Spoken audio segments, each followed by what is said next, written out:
All right, sitting here with our brothers. We've done at least 4 podcasts. We definitely have. Just in the time we've been setting up and getting ready.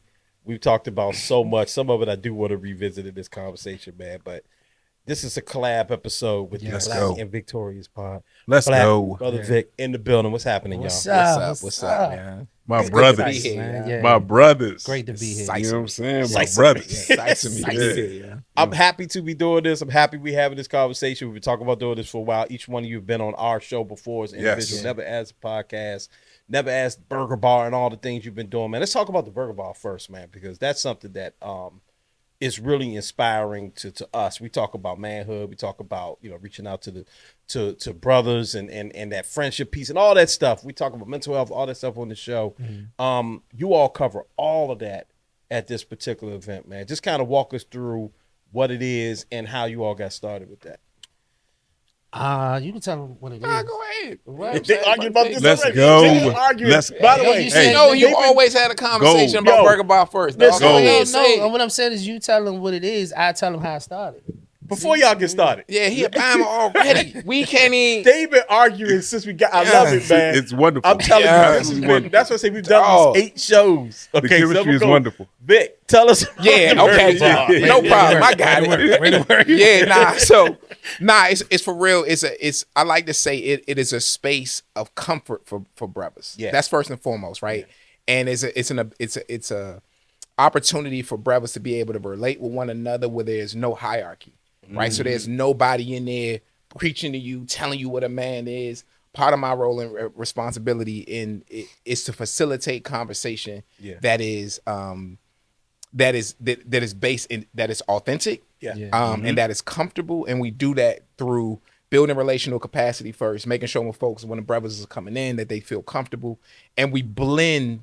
There's a balance of conversation. So it's though we're having serious conversation, we also joning. Yeah, right. Though it might be some tears in there, is a lot of laughter. Yeah. Right. And so we try not to take ourselves too serious, but we are having serious conversation. Understood. And so Black brought me on.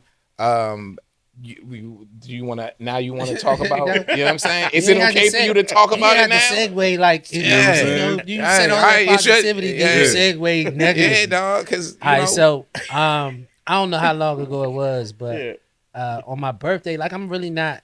So me and his relationship is this is my guy, right? And for a very long time, I just knew that like it's just certain things that we are very similar with, right? Right. Yeah. So when it comes to like birthdays and going out and all, like I'm really not a club person. Like all of that. So one year it was my birthday, and instead of having a party or something, I was like, I just want to get fellas together and have a conversation. And I sold tickets because I was at a restaurant.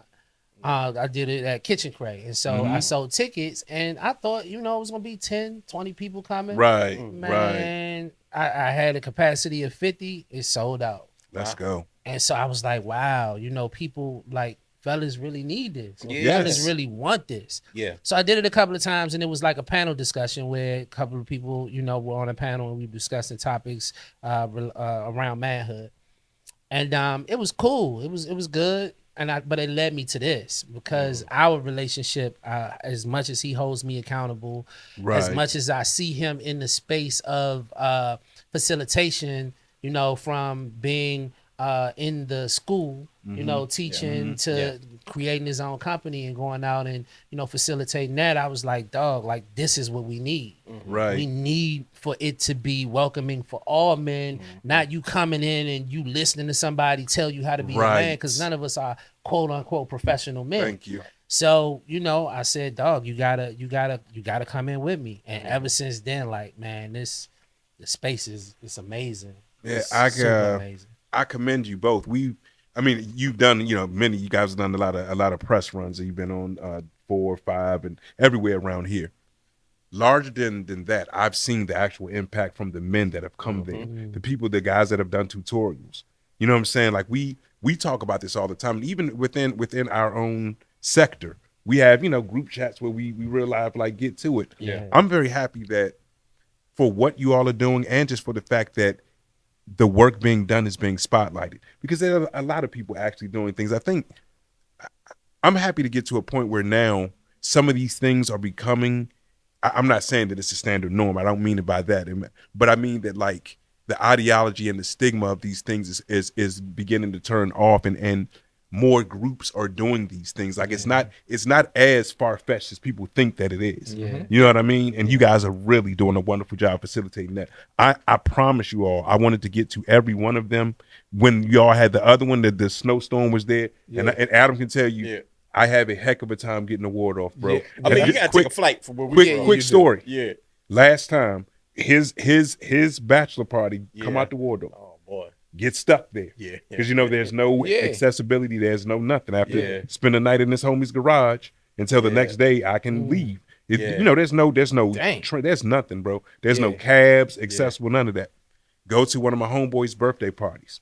Well, the party was in the garage. Okay, yeah. That sounded. That was. I'm glad we got. No. I didn't in the garage. It got crazy quick. I was like, how am I gonna respond to this? We talking about brotherhood. Let me say, we all stepped in the garage. It was COVID. It was a tiki party. It was a COVID party. Okay. All right. It was a tiki party. I'm glad you cut that out. It was a tiki party in this man's garage. I'm sorry. But my next time I was out there at a birthday party, I get out there probably about 6 p.m. and I say to the dude, I'm like, hey, I'm going to leave early. Will you be coming back? Because last time I got stuck out, he's like, yeah, man, I got you. I got you. Calling. Nothing ever happens. Suffice to say, cost me $487 to go home from Waldorf. That's crazy. Wow. I had to hire like an airport limousine service.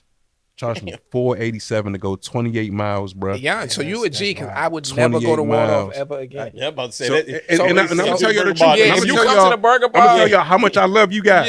Yeah. I was about to risk it, bro. Yeah. I was about to risk it. I was like, man, I can make it out there. Yeah. I was like, I can make it out there. Nah. But I can't fade that 487. 487 is crazy. Can't fade that 487. That's crazy. I wouldn't even go. Yeah. We all love brotherhood. We pay $400. And the brotherhood in the book. And enough. Bro said to me, I get inside the jump, and I'm like, he quotes the price, and he's like, whatever. And he's like, yeah, because, I'm doing you a favor by that. 487. I said, bro, you're not doing me no favors. I got a question though. So Uber doesn't have like they do. They have what's called Uber Wave, but it's like sectored out to like different companies. So if I'm there, remember I asked Main Man, will he be coming back? Sometimes people just aren't picking up the waves. Talking about I'm pressing. It almost happened at his wedding. I had to do alternate stuff for his wedding because like accessibility isn't as awesome as you would think it is all the time, and it's definitely not that awesome in Waldorf. Definitely not, because the buses don't run properly. Metro access, the thing that I take, it only goes where the Metro bus goes. The Metro bus doesn't go to certain parts of Waldorf, so they don't even drop me off out there. It's wild. That's why I gotta make money, Black, so I can get a van. I feel you. Do not start that conversation. I feel you. Make some money. Create the impact. That's the impact. Make the impact, dog. Make the impact. The money will follow. You know what I'm saying? But seriously, man. Like at some point in time, I'm definitely going to get there, money or not. But larger than all of that, man. You guys are really, really, really doing impactful work, and it's really dope to see. I think sometimes I watch, like, some of the men that may have been coming that were like shy at first, and then they come and they do their testimony. Like, do you guys see the growth in like certain people? Yeah, so that is tight that you bring that up. I think that like facilitation, as Black was having this conversation about facilitation, I think when you're in a space like that, when it is a bunch of men, 50 or 60 men who are just getting to know one another, it's important that you diversify the way in which people can communicate. Right. And so the diversity of communication, that's through facilitation, right? So you're not just having a full share out where you just like, oh, I'm calling on you, and that's the whole time, right? You put them in small groups, you get them up, writing on things, having smaller conversations, and then people are more excited to share out when they have the opportunity to share in smaller groups before they can share out into a larger group. But that's all part of, is there an age limit to it or no? So we do 18. 18. Okay. But there are kids in there that be like 16. But I think that's good to deal with, because one, as I'm listening to you, all I'm thinking about is that men aren't used to or trained to think that they could just go and like speak in like these groups where we're like we just share our thoughts. You know what I mean? I'm a broken record with this. I admire black women for having all these spaces. You hear about black women going. I mean, Essence Fest is like a black woman thing. All the stuff that they do, it's like built into them to just like go and like talk about things and share things. Not so much for us. So you do have to kind of like either start in small group. I can see how some people will show up and be like, I'm a little nervous. I'm a little, I don't want to feel judged. I don't want to talk to. And it's not even just with like large, you know, events. I was talking to you the other day about how like it was stuff going on with me. Yeah. And you my man. Yeah. And I like I ain't want to burden you with it. Like I'm on the phone with you and then I just start talking and realize and you be like, yo, that thing you dealing with, that's like a real issue. Yeah. You need to deal with that. It. Exactly. You know what I'm saying? Exactly. Like it's good to talk about it. You know what I mean? So I think that, you know, what you all are doing is kind of retraining the brain of men, specifically black men, to be open and not be afraid to talk about things. There's nothing really to be embarrassed about. You know what I mean? That brotherhood piece. So the goal of it is, I mean, of course, you know, we are spearheading this particular thing, but the goal of it is to bring people in and to show them, you know, the advantage of being able to share, right? And the ability to be able to share so that they can then take it outside of the space. That's exactly right. So that it can be example by them and it can then turn cool to everybody. I wholeheartedly agree with that. The young brother who came up to us right before the last burger bar, and we was inviting people in. As people are coming in, we dap folks up, say, you know what I'm saying, say peace to him. He stopped us and was like, yo, from the last burger bar, I communicate with my wife differently. Wow. Yes. You know what I'm saying? And so, you know, that right there, you know, is, and, you know, he's That's a young it. brother. Yeah. You know what I'm saying? He's That's like, it. I talk to my, you know, folks coming up, it's like, I think about now how I'm having conversation with my child. Yeah. And so when you think about like the impact outside of that, That's crazy. you know, it's a blessing, bro. Yeah. It's super important to be able to communicate. One, suicide rates, mental health, all the stuff is up amongst young men, especially amongst black men. You know what I mean? So that's the dark side of it. That's the worst of the worst of it. But just sometimes when you say that to people, they're like, "Well, I don't have suicidal thoughts." I'm like, "So I don't really need to go to the burger bar. I don't need that's for people that." But yes, it's about being a better father. It's about being a better husband. It's about being a better friend. You know what I mean? And better to yourself and being a better you. That's first and foremost. And the burger bar creates that space. Yeah. And I always say, like, young, like we got beat. You know, shout out to black women. Right. Shout out to everything that they, but I feel like they have, if anything, they're showing us the way. And I feel like we got to beat them to the punch. Yeah. So if you got something to say, so do I. Matter of fact, you know what I'm saying? I'm tired today. Right? Like I had something on my mind today. But I think we talked about that. Yeah, so he and I talk about that. Space and opportunity. And we feel like we have to, you know what I'm saying? We got to do our best to allow space for them. But dog, beat them to the punch. Yeah. I got something on my soul right now that I got to get off. And I feel comfortable about it. Yeah, no, you know what I'm saying? That's important that you say that. I laugh because sometimes people ask, I'm sure y'all get this question too, is married. Paul, you got to sit this one out. You were married for a long time ago. You don't know. I'm not sure. But you know, as a married man, sometimes people ask you like, well, what advice could you give me as a married man? I'm about to get married. And I don't have a whole lot, okay? But I often say like, yo, you have to speak up. Like that. Yep. Again, even that happy wife, happy life thing that you get taught is right. It's not necessary. You can't live like that. So you have to be able to say in a way that works. Yeah. You know, don't jam yourself up. Okay. But you gotta be able to say, I'm having a bad day today. Yeah. You know what? Maybe I woke up on the wrong side of the bed. Maybe that's why. So something happened to me at work today. I'm not in the best mood. I'm not in this, that, and another. If you communicate, you will be in a better spot than if you don't say nothing at all. And she start thinking it's all about what's going on with her. Or, you know what I mean? So that's a piece of it. Just learning how to communicate, learning how to talk. But I think you nailed it. Like being a better you. It's not necessarily, you can't be living to be good, you know, to please everybody else. You have to feel good about yourself and what you look at in the mirror. Yeah, I think Black, you was about to say something, but I'm because you talked about like even having a conversation with your man around like, yo, I feel, hold on, like what am I feeling?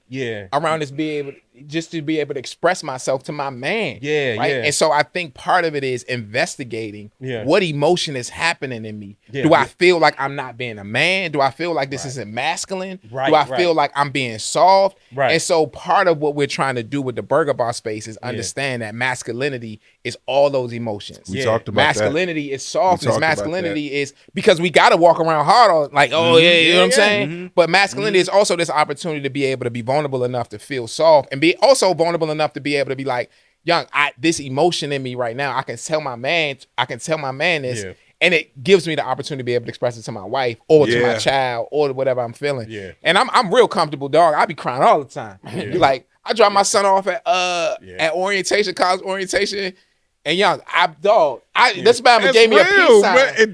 Dog, he was just gone for 2 days. That's all you need. I'm like, yo, I'm hurt. I'm hurt. Call somebody. My son's middle school graduation, okay, and they started singing some song.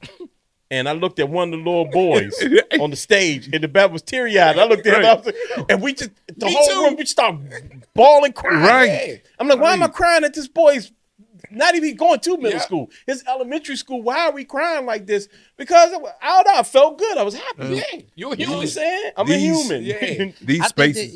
No, go ahead. I think that we need to welcome that. And I think that it's kind of hard, right, to welcome it in a group. So I think one of the things that, will help is that you practice this with your man. Like 100%. Because, dog, I tell you, this relationship here is wild. Like, it's super wild. Like, it goes from, we was at the gym the other day. We had started a conversation. We was ending on the treadmill. We started a conversation about just something. Mm-hmm. Man, I swear, we stood outside for 30 minutes, like checking each other. You know what I'm saying? Right. Like, and it was, and then also there were days when I remember one day it was after the burger bar. We was in the gym. And then I started talking. While getting strong, right? Lifting like 70s. I said something about the burger bar, and I was about to cry. I was like, dog, we're not doing this right now, dog. I was like, come on. We do this later, y'all. We're not about to be crying on the bench. Right, not in the gym. Not in the gym. Not in the gym. Not in the gym. This isn't going to work. So I just think that, you need to find that friend, too. Like, you need 100%. To find that friend that you're comfortable with and just make sure that you are sharing. But you pulling a great point, and I think part of it is we have them in our lives. Yes, sir. Like we have these friends. Sir. Like we have them. Yes, sir. What we have to do is exercise a different muscle with our homies. And, and I think that's the whole purpose. And it's super important. Adam and I were having a conversation probably about it might have been 2 or 3 years ago. We were just talking. We're talking about stuff in general. And I don't even know how we got on the topic, but we're talking about, the predator things and different stuff like that. And then I remembered that like as we're talking, something that I thought about was unearthed, a memory that I had, something that happened to me like in childhood from us talking. Then I remembered it, and then and it was like awkward between he and I. I was like, that was that. You know what I'm saying? So then we just sitting there for a second. I was just like, and then like we laughed because it wasn't, you know what I'm saying? Like I didn't know, like in that, I didn't know what else to do, but we really had it helped me. Yeah. It helped me. It helped me understand some things. And then I was just like, darn, bro, like I just read all these, and I had, repressed stuff about, this person that, you know what I'm saying? So all these things are important. And when you talk about that, just that one person, we've been podcasting for years. We've had the ability to do town hall meetings. We had the ability to do all sorts of stuff. We had young people come on there that started out with creating their own app and went on to sell it for millions and different things. So like when we were talking early in the other room about impact, like impact is very important. Obviously we joke about, monetization, and we joke about getting to the money and all that. But like what we're talking about right here, the impact that you guys have already had, I think that is absolutely priceless. And because we already have that heart, pay us. Yeah, go for 100%. It. Yeah, and I would also add, and I'm gonna give y'all flowers right now. Like y'all are, it doesn't hurt that y'all are already, especially in this area. Yes, 2 cool dudes that people know. Period. You know what I mean? Y'all have had careers prior to the podcast, which we're gonna get into in a moment. Prior to the burger bar, Bumbo Sauce, Spizzy, people know you from the education space. You've been doing our show. We've been talking to you since. They know you for the up and up. Yeah, up and up, all the stuff. Yeah. So I say that to say, like, when people know who you are and they already kind of look up to you and you already have like that, it's cool to see you all talking about these things. You know what I mean? Because a lot of people stay away from that to maintain image, to maintain it. So, or maybe it's just their personal beliefs. I don't know. But to show y'all, to see y'all two dealing in the space of vulnerability starts a trend for real, and people want to follow that trend. You know what I'm saying? Well, that's the truth be told. That's the foundation of our relationship. You know what I'm saying? That's why we are such good friends, because of that alone. Right. You know, it's not like up and up. All of those things helped us, you know, nourish the relationship. But the fact that we are so similar in a sense of being vulnerable and being able to share with each other, that allowed us to learn each other way more than, you know, you would normally learn someone and then realize, like, damn, like, you know, he get on my nerves, but you know what I'm saying? He got dope. Nah, it's important. It's important. Yeah, because he's the Bama judgmental. You know, when we first started hosting the open mic, Bama said, "What you say?" He was like, You was this. Yeah, that's what he called me. Same thing he said about Nas. You know? He put me in a box. Hotel. But nah, I think I think that piece around 100%. Like, I 100% agree with Black. Like, the friendship is based in, I think what people see on the podcast and what people see out when we're on the mic is just really it's just a camera on, you know, arguments. Everyday life. Yeah, everyday life. So when he say 30 minutes outside the gym the other day, dog, I'm talking about we in the jump, like to some degree just loud, but then we in like, all right, dog, we out. You know what I'm saying? But but that is, you need that level of accountability from your homie. 100%. Because I think it helps to, like, grow you. You know what I'm saying? Hold your, you know what I'm saying? So and when we compare ourselves, like, to how Black women spaces and how Black women communicate, we have to understand that, like, Black men are going to communicate differently, right? It's going to be Joan, and there's going to be arguments. My boy Shannon, shouts out to him. I'll be talking to him on the phone, and my wife always thinks we're arguing. She's like, why y'all so friends? Just y'all how we always talk. arguing. We're not arguing. We're just talking like dudes. You know what I mean? And to normalize how dudes talk, I think is super important, because, again, it's going to come through as jokes. It's going to come through. We had a good conversation about, and that's why I was laughing earlier, something y'all said earlier, which I'm going to bring up. We talk about how, like, men dress and how we present. We were talking about that, you know what I mean? And how, like, you know, I want men to have the space to wear thong sandals and what you call them, bikini sandals. Or whatever, you know what I mean? Because I want us to break out of, like, these boxes that we're in. It's not about what you prefer and preferences, anything like that. And all that is not, it's whatever.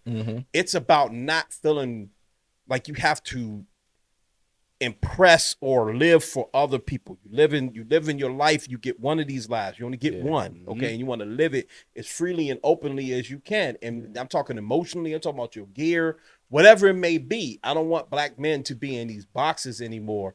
And also, I don't think that you have to look at what anyone else is doing and saying, if we aren't doing it that way, in this case, Black women, right? If you aren't communicating like they do with girls' night or whatever, then we aren't communicating. No, we may just joke the entire night. We might just literally joan, and you may come out of that and feel like, yo, that was a dope night. I literally joaned with my boys all night, or we hooped, or we just lifted weights, or we sat around and we talked about some real shit. It's whatever it may be, but it's going to have to be, we have to figure out what that looks like for us and normalize it. And like I said, that's what's good about your podcast.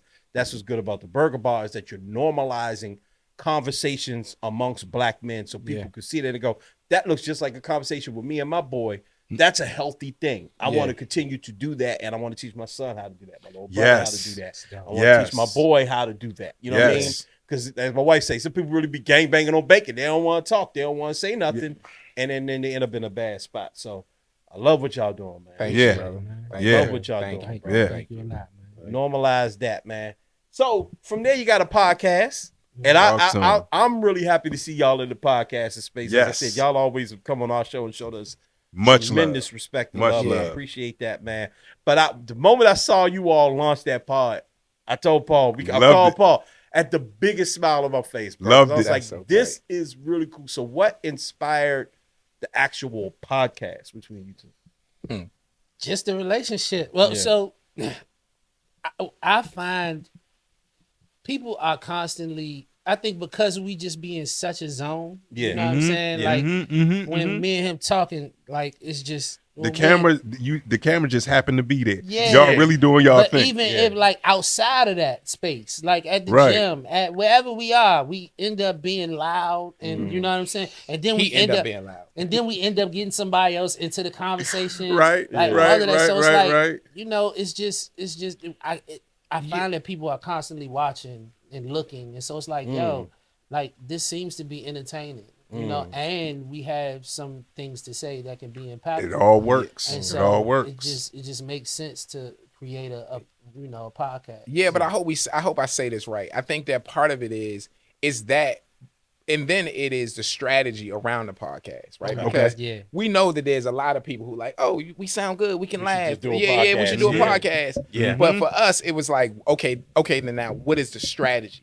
Like, how do we, make sure that we are showing every side of how men can kind of present, right? So we can be comedic, we can have heated discussion, and then we can also have very serious conversation, right? Like we can do all of it at the same time. And so that is what we're trying to encapsulate with the podcast, is this idea that like we're not, just all 100% serious, and we're also not, jokers. Yeah, and we're going to take us serious, and we're not going to disrespect our community. Yeah. Right? So a lot of it comes from like we see black men in the podcast space disrespecting black women. Come on. Being just talking out the side of their neck, right? And not having respect for what they're doing. And so part of it is like, we'll have those discussions, but at the same time, when we in front of these cameras, we also are representing more than ourselves. And so that is essential when we're talking about like how we come. That's 100. Podcast as well. You've been a guest on our show many times, and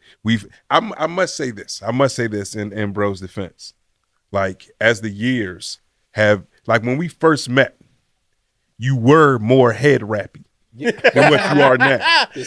We know we had a big episode. He was definitely Hotep. He was out here. I'm looking forward to this. I'm looking forward to this conversation. He was here with bikini sandals on. I'm gonna have a big episode. We knew boy. Bringing it. Bringing it. Y'all burn incense. Bringing it. Bringing it. I'm gonna let him finish because it's my man. But I think it's a more complex conversation. All I'm saying is, you like as the years have progressed. You know what I'm saying? You know what I mean? You know what I mean? The head wrap loosened up a smidge. Not that your depth has gone anywhere. Okay. It's gone nowhere. You're still the same man. My God. So you're still the same man. I know. Green and black. So look, I want to talk about this because I think it's a good conversation to have, right? Let's do it. So I think, I'm from Forestville.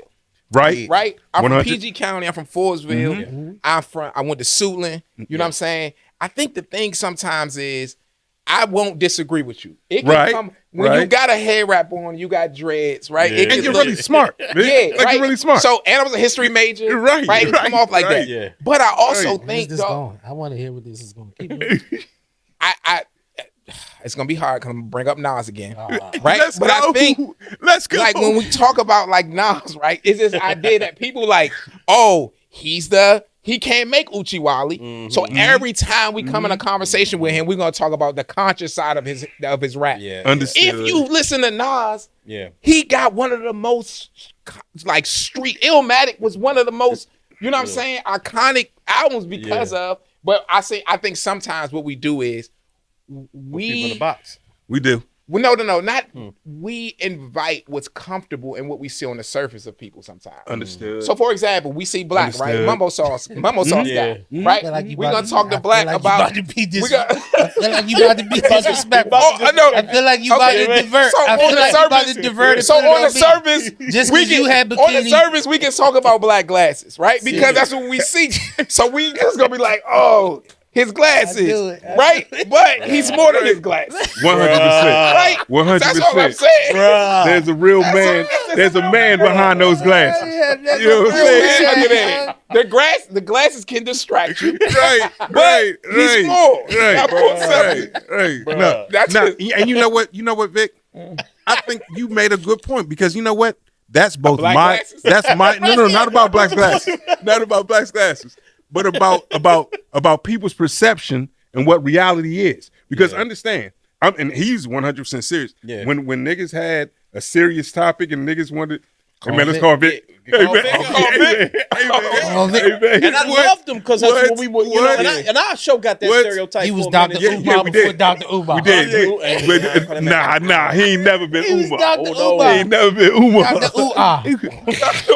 You're a bad one. Okay, had to give you back. Dr. He ain't never been Umar.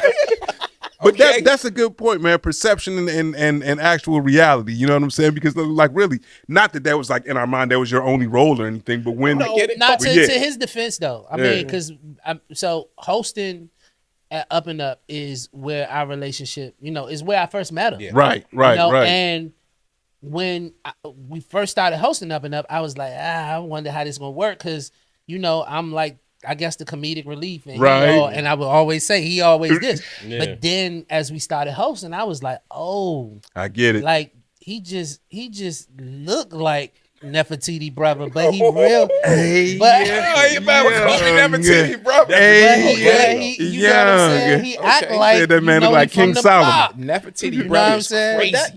That goes to the that is crazy. By That's the way. crazy. That goes to the larger point of just about like the duality and just of black Right. men just in general, Right. right? And like when we talk about this podcast in space, like sometimes you can either be one or two things. Either you, I don't want to call out no podcast. Either you that hip hop pod with a bunch of we going to the ignorant man, we going crazy, or you're like this overly deep, serious.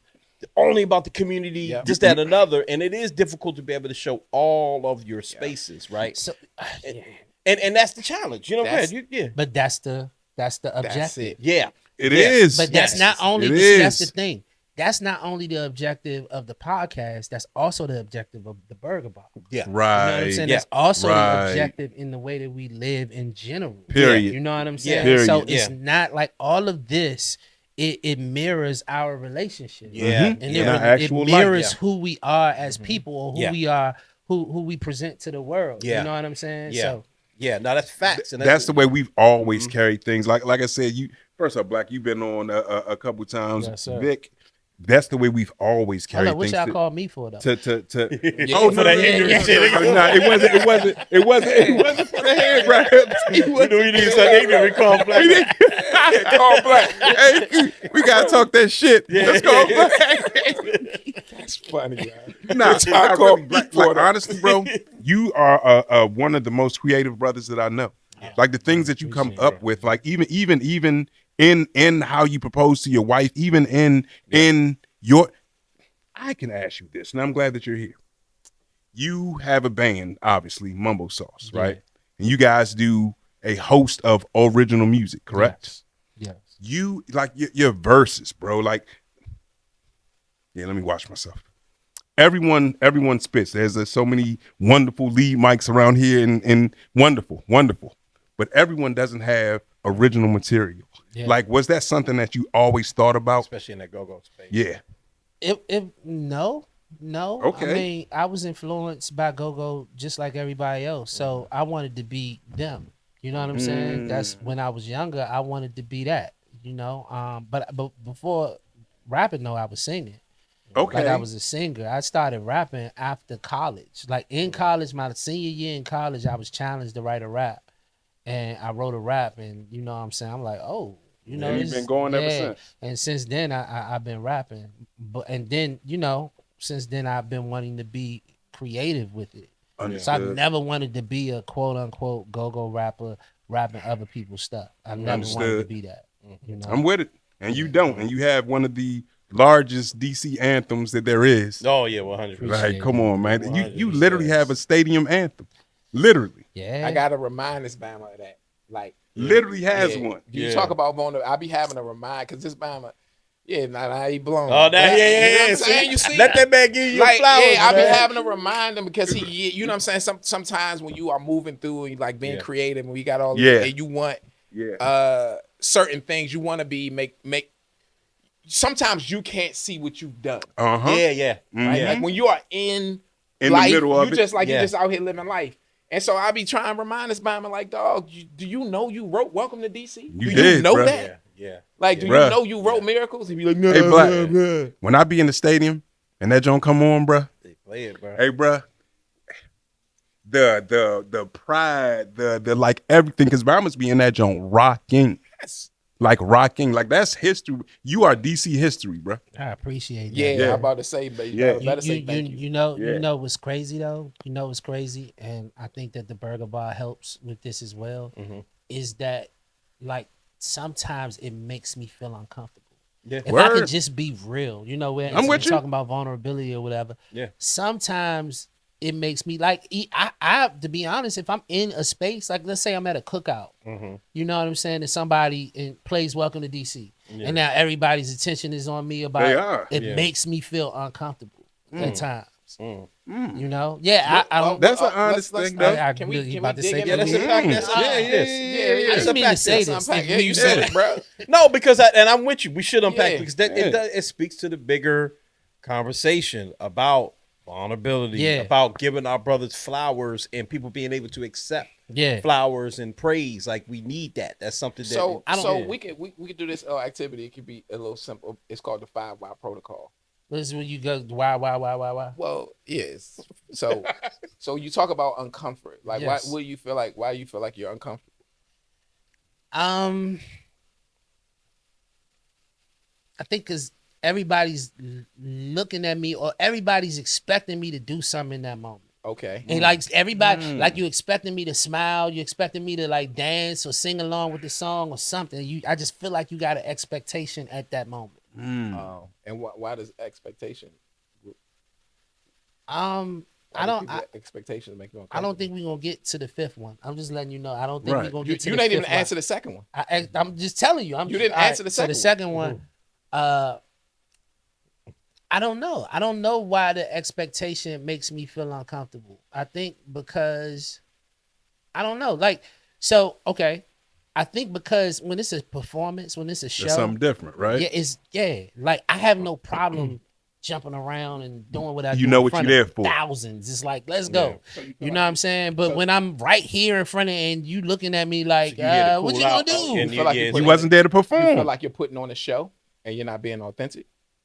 When people are, that's like a trick question, right? You said that. Yeah, no, I feel like I'm being authentic. I just feel like it just makes me feel uncomfortable. Like performing, you're not performing in front of it's much easier to perform in front of a packed venue than to perform in front of 2 and 3 So what's people. interesting is like, and we won't do it all 5, but I think that you even talking about that. I think that is something that's playing in your head around people's expectations of you to smile and dance, right? You might really be confusing that feeling of gratitude and excitement to see you, and you're just like, they want me to perform because normally when people are excited to see you, you are performing. But right here, how do you navigate that space? Yeah, I mean, I just deal with it. Like, you know what I'm saying? I end up dancing and you know what I'm saying? Somebody give me a mic. I end up spitting, you know what I'm saying? Welcome to DC or something like that. So let me ask you this. Showtime. Yeah. Do you ever think there'll be a place that you'll be comfortable enough to go, I don't want to do this right now? Do you think you have the ability to do that, or does it make you feel a sort of way? I'm leaning more into just doing it. Like I'm leaning more into, okay, you know what I'm saying? Y'all want me to be happy and sing the song or whatever, you know. Like, but hold up. I don't know why that was funny. That's terrible. You I know. You want me to be happy and sing? No. I don't mean it like that. I don't mean it like that. Right. What I mean is, I lean into the fact that, okay, this is it. I lean into the fact that they are appreciating the song. Right. And they are showing love to it versus, really like, hey, what you gonna do? You know what I'm saying? And I'm okay, I should enjoy this moment with them. You know what I'm saying? So you're changing your mindset about it. Yeah, versus me thinking it's all about me. It's really not about me. It's about me being in this room and they seeing it and they appreciate it and they showing me love for it. So it's like, dog, like you better receive this love. Like what's gonna happen when, you know, like and I'm telling you, like I said, it. being around people, like I said, bro, we are in Commanders Stadium. We are at the Commanders game listening to Welcome to, and I'm listening to a Bama that I know. Yeah. You understand what I'm saying? Proud. Yeah. Like I'm in here with my team and I'm listening and I'm getting riled up by my man. That's yeah. I was at the festival at the Roots Picnic, and they started the tribute with his song. Come on. And I'm sitting there, I'm like, ain't that trippy? Young my man. And I hit him immediately, like, oh, they playing welcome, they starting off with you, dog, because you the man. It's a sense of pride that you get. And for me, it's like, never forget what you've done. Yes. And I think that we can sometimes, because we on to the next thing, and he's extremely creative, but we can sometimes forget where we, what we've done, and what our legacy looks like. Yeah, because that's legacy. Yeah, that's legacy forever. You know what I'm saying? So it's power in that. And I watched your daughter performing that with you. Like, come on, man. And we so used to people hating and hating on each other that sometimes it can be awkward to receive something other than hate and receive something that's like genuine love. You know what I mean? And just say like, yo, we proud of you. We proud of you, black man. We proud of y'all doing like that. I see it happen a lot. Like whenever we have guests on, whenever I'm interviewing somebody, and I'm really big on, and it's probably because we've all lost people over the past couple of years as we get older. People, that weird thing is starting to happen where people starting to pass away for all sorts of different reasons. People you never thought would not be here anymore, all that. So I'm big on like, I want to tell you what's good right now. I don't want to be in a situation where I didn't tell you and now you gone. So I do that a lot, especially in these interviews. And I watch people, especially the men, get like, oh, damn, man, all right, bro, it's cool. I'm glad you like it. But I think that we have to learn, whether we wrote Welcome to DC or whether you just helped me tow my car one day or change my tire, we have to learn that, to accept that appreciation as black men. Seriously, we have to learn that and be cool with giving that. Yeah, 100. Crazy. Like, 100. Where do y'all think that comes from? I'm talking about black men in general. It's a host of things, bro. It's a host of things. It's all the way back to it's something that we talked about on the show, and I know it's certain things that you all talked on before too. You got to think, when you're a young boy experiencing pain or experiencing emotion, the first thing people tell you, don't cry. They don't quantify your feelings. They don't let you know that you're experiencing and you're having an emotion right now. It's called pain. It feels that way. You are crying for a reason. First thing, no explanation, no nothing. Don't cry. Don't do this. You gotta be a man. You gotta, so like all of that stuff. And then like even in giving and receiving compliments, it's more of a, even in how we were taught back in the day to even talk to women. Like Adam and I talk about this all the time. Like some Bama's will tell you, don't take no for an answer. Like don't do this, don't do that. Not like in only women are supposed to take compliments and all those things. So I think it's so many things that lead up to that. That's why it's important for us to do these things now and to honestly instill these things into the youth and to these young men to not grow up that way, not grow up like, bro. I think it should be our job to help eliminate ulcers in men. You understand what I'm saying? Yes. Like you shouldn't think about what we're talking about. You've worried so much in your life. You bottle things up so much in your life that it's caused a literal knot in your stomach. Yep. Like you are unhealthy because of that. I've definitely had an ulcer. You know what I'm saying? I remember when you was Mayloxing it up. Yeah. Like I remember that. Look, they had an intervention with me like I was doing hard like drugs. They called me in the studio and was like, bro, I was popping like Tums and all of that. Like, my man was really really on that, drinking milk, like because my stomach was like really on that all the time. I was like feeling sick and like stressed. You know what I'm saying? And they literally called me in. It was like, yo, you got to stop taking so many Tums. I was like, real talk. I thought my man was we was on clock because my man was getting his moo-moos out there. So thinking, I think I might get a little hotep right here for y'all. You know what I'm saying?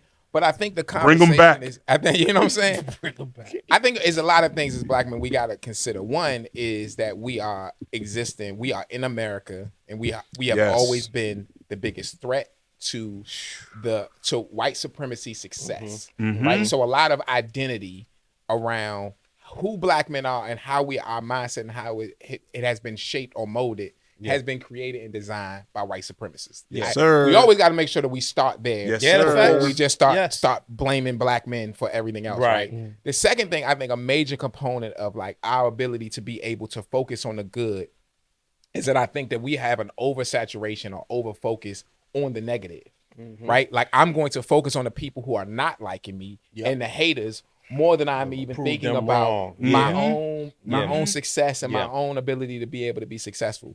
And so I think oftentimes we get trapped into these because we know social media, it focuses on like the negative comments, negative content, and we absorb it and start thinking that right up to the top.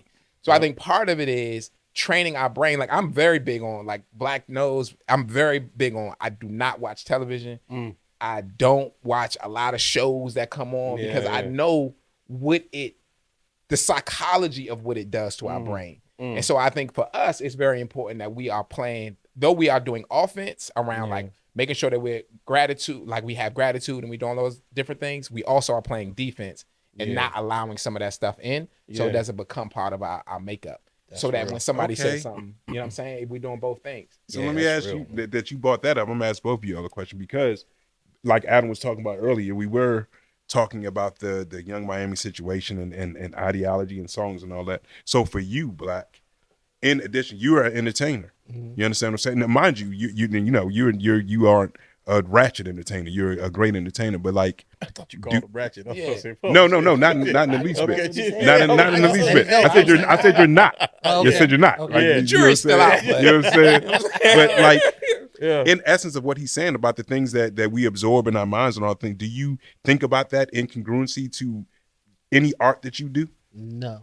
Okay. I don't, because once again, I'm just being who I am. Yeah. Like, and I'm gonna put out stuff that represents me, and I will never all of my music won't be good music, but none of my music will be bad music. Boom. Boom.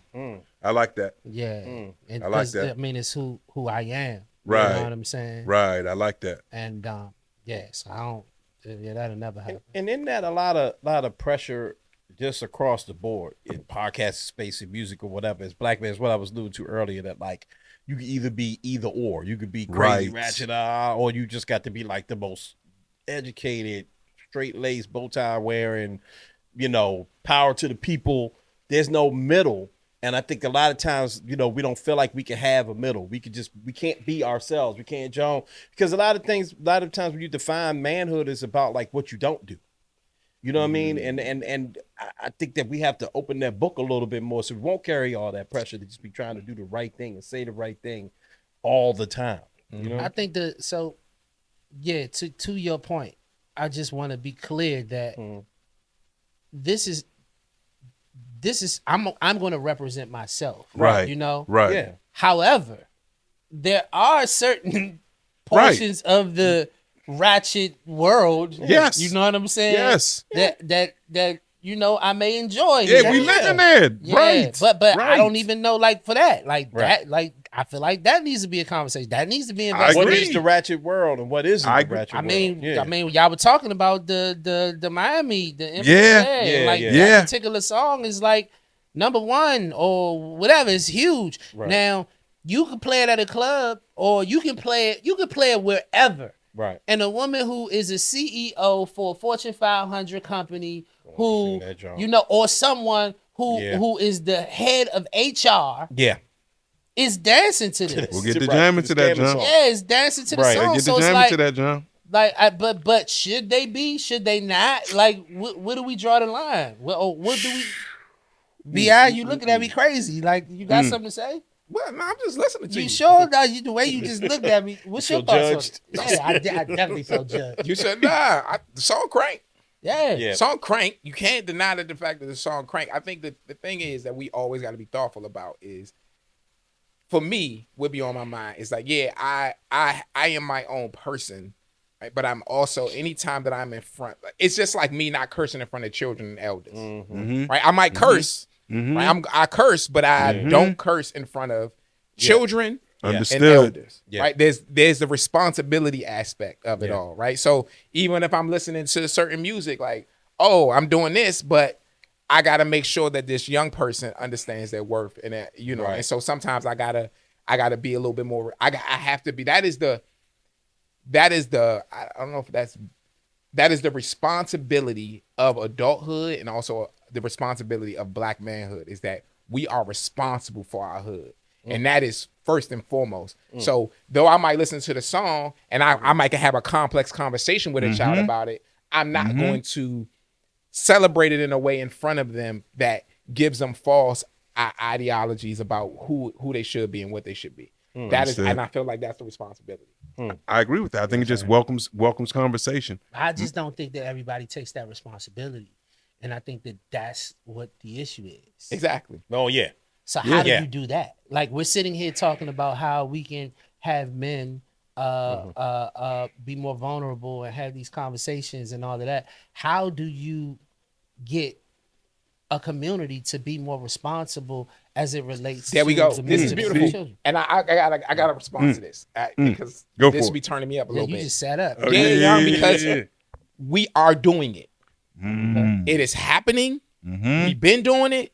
We got to remember, we were emancipated from chattel slavery in 1863. In just the amount, 1863, 1865, in just the amount of years, you got to understand where we are and what we've been doing and the level of unification that black folk have. Come on, man. I am a firm believer that black people are the this most what we call them for. Did I This what we call them for. You did. But go with it. Fine. Go with it. Go ahead. Go ahead. This what we call them for. I'm not gonna stop. Nah, Black folk, black cooking. folk are the most unified group of people on this planet, especially African Americans. We have set the standard and the foundation for rebellion and revolution all across this globe. And I think a lot of times what society and what social media tell you is that we're not unified. That is the biggest lie that we've ever been spoken. There's no group of people in this world who has been able to achieve the things that black people have been able to unify. Black Americans. Wow, white supremacists are running rampant trying to stop us.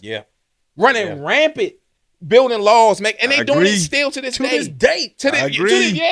So I am like, so when people be like, "Oh, what do we do? How do we?" Now we've been great and we've been doing it, and we're gonna keep doing it. Keep doing it. Doing what we're doing. Like understanding that there's gonna be some people in the he that, definitely challenged. Hey, with there. He got that Black. voice going. I'm sorry, young. That's the brother that we call right No, there. but that's so real. Though, but that's 100% real. One of the things I hate to hear is we got to do better.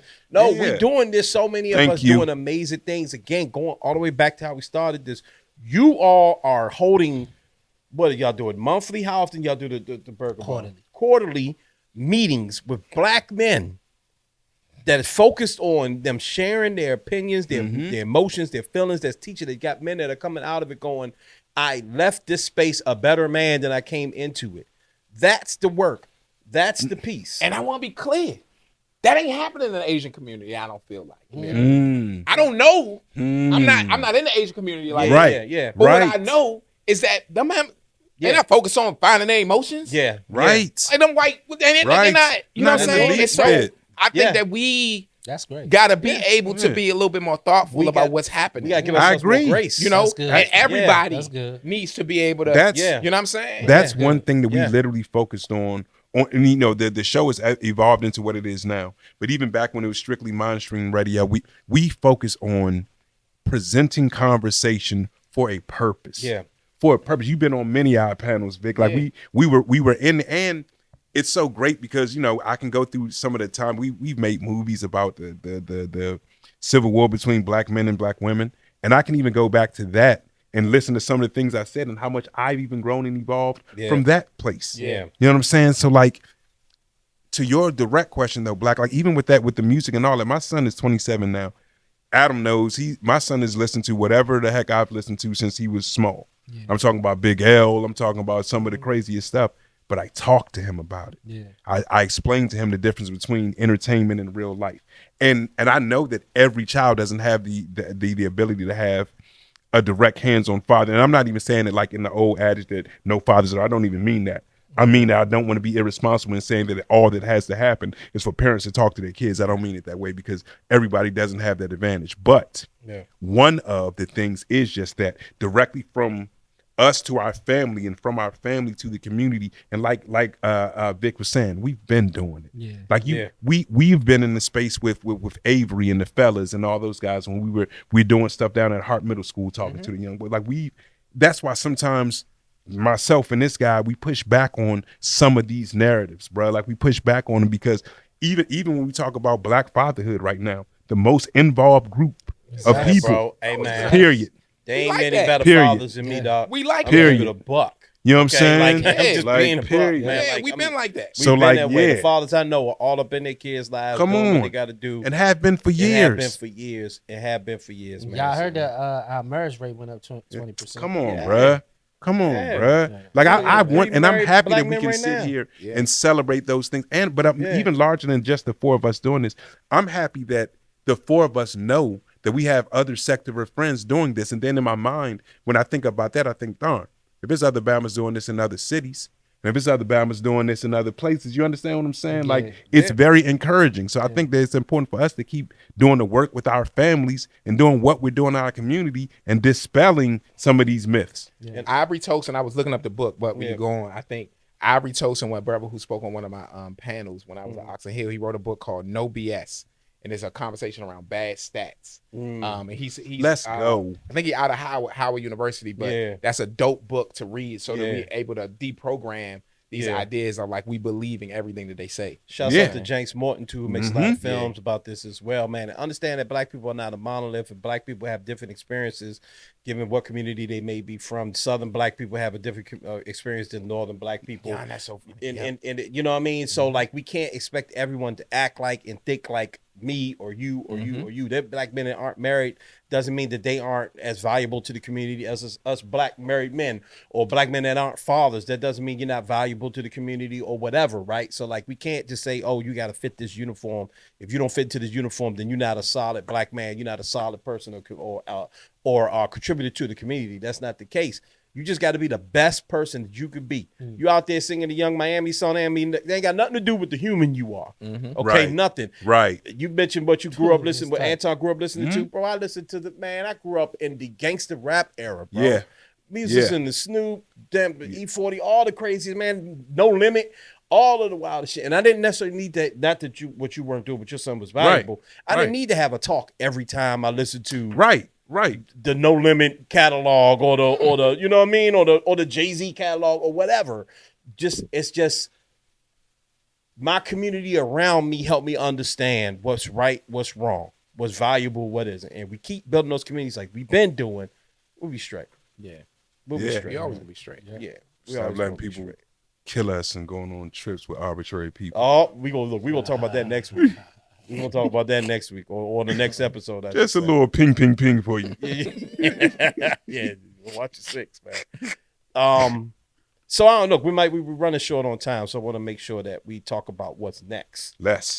Especially with you two, man. The pod is doing this thing. We were down in Atlanta at the podcast summit. Y'all was down there interviewing people. I was looking at y'all. I was just super proud and happy. I got to do a little interview with y'all. That was really cool.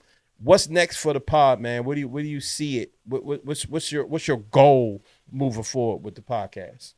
Go ahead, Black. Nah, you got it. Money. Impact. Yeah, impact. So anything. So one is understanding. Like we're 12 episodes in, right? So it's understanding like what we're doing. Yeah. Being able to be thoughtful around how the podcast is being received. Also being thoughtful around like how we show up. Yeah. We've talked about a number of different things. One thing that I'm going to say out loud right now, because it just makes sure that we're responsible for it, is that the event that we are, of course we have the Burger Bar space, we use it for that, but we are going to do an event called, a reoccurring event, a live podcast event called Agreeable Disagreements. Let's go. So we are extremely excited about that coming into into the space, because we want to make sure that we involve our sisters too in the conversation. Yes. And we've also had conversations about, if you notice, if you been paying attention to Black and Victoria spots, it's just been Black and I. Yeah. And that's on purpose, right? To be able to set a norm and a standard for how we have conversation, but we're going to start bringing people into the conversation. So we've been talking about what guests we want to bring on, how we want to bring them on, how we engage them in what ways. So we've been having some conversation about that as well. So those are two new exciting things that's coming down. Stay tuned, ladies and gents. I like that, man.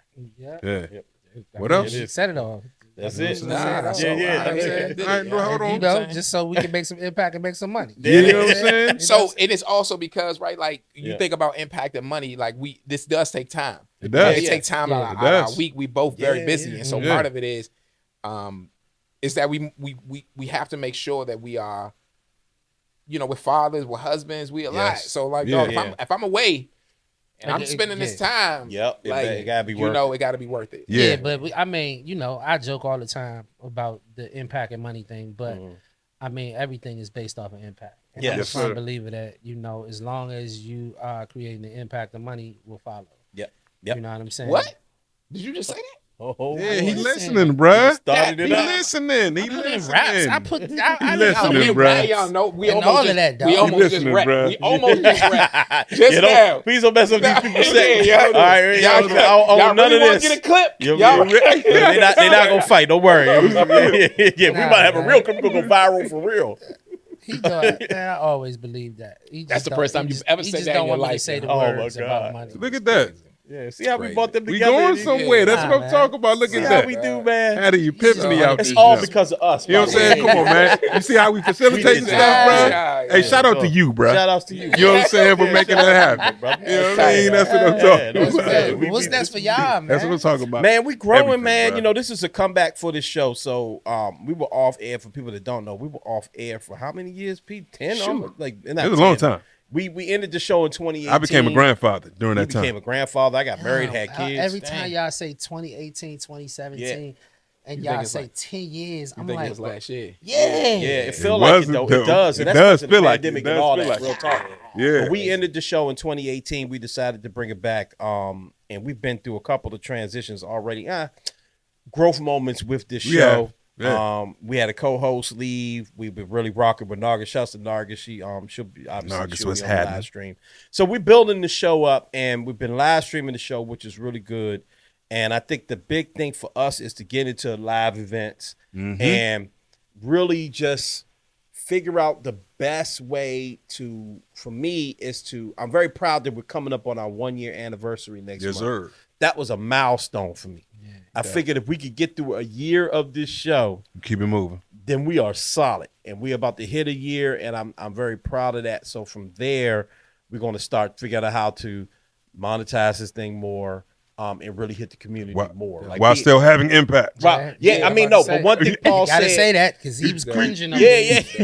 But one thing Paul said that was a while back that really stood out to me, because our show is virtual most of the time. Unless we're working with these good people here at this studio, we're mostly virtual because Nargis is in Atlanta. Paul said something that was really, I thought was spot on. We want to be outside. And that's the big thing for us, is to be outside. And now that we've been a year in, it's summertime, the summer, is flying by. The weather's warmer. We're going to get outside. So we want to do other people's podcasts. We want to do live podcasts. And we want to really find ways to really be in the community 100%. through this show. Because this show's always been about the community. 100%. That's what's next for us, man. I don't know what you want to man, for anybody that has the opportunity to have a microphone and to have a voice, and for the fact that there are so many people that have it, that use it for all the wrong reasons. Yeah. They use it for all the wrong reasons. Yeah. Even like he said, there was different iterations of the show with us coming back. Because like when we first started out, we were literal politics, anti-red pill. That's where we politics. First off, we started out being gatekeepers, number one. Yeah. Because we didn't like how everybody was, what they were doing to our culture and all those things. Yeah. Funny enough, that what he's talking about is we actually had he and I started podcasting again last year under the gatekeepers. We was going to do like a hip hop show. We was going to be like the old head gatekeepers of hip hop. You know what I'm saying? We went through stages, bro. We went through stages, and now I think it's just important, like I said, with the voice that we have, like knowing what you have here in this microphone, knowing that, like we did a episode talking about was the toxic masculinity. We were talking about something.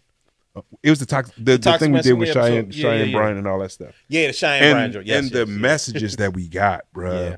Like the messages that we got, like dude, like one of the guys talking about, man, I was talking to my son about this and different things like that. So that's we're gonna always keep doing that. Like the impact, all tongue in cheek jokes aside, the impact is gonna always be a thing, and we're just trying to figure out how to be more successful with all the other stuff while being ourselves. Yeah, that's it. You know what I'm saying? That's Keep soldiering on. That's what we doing, man. We here. Going nowhere, man. Y'all got our support. Y'all already know that. Man, come on, appreciate bro. y'all, man. Love y'all. We appreciate y'all. Yes. We appreciate y'all doing this collab episode. Greatly appreciate it. Greatly appreciate it. Yes. Yeah, you know what I'm saying? You know I'm at all your wife's events. You know I'm out there. You know what I'm saying? I'm out there. You know what I'm saying? She got to come on the show next. We actually ran into her at our old studio a while back, and we had set something up.